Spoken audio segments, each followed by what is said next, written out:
Okay, I'm just going to elaborate a little bit more on what my partner was saying.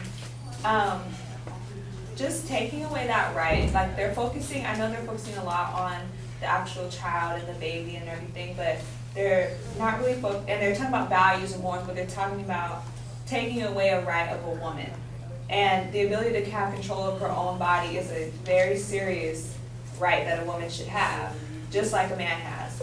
And the Bill of Rights in the United States Constitution guarantees that individuals have the right to personal autonomy. So to take away that choice is an attack on personal autonomy, not only on personal autonomy, but also on the equality of women. And taking away that right, like my partner said, will lead to even more poverty.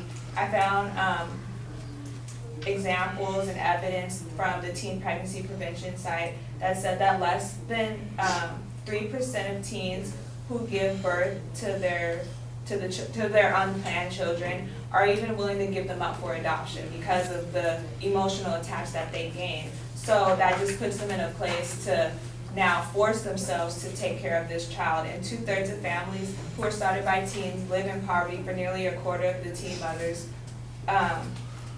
life, and they live like that for up to 3 years after the birth has taken place. And my opponents also have just spoken, their main thing is to take away the right that women have to have an abortion.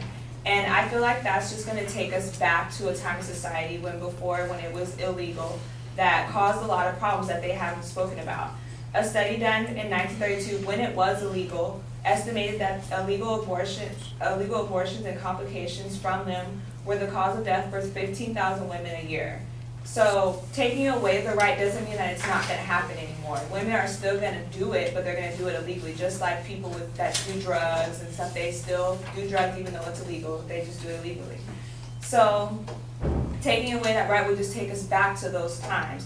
And in New York City, it was also found that that after abortion was legal in 1970, maternal mortality rate dropped by 45%. So it shows this shows the difference between when it's legal and when it's illegal.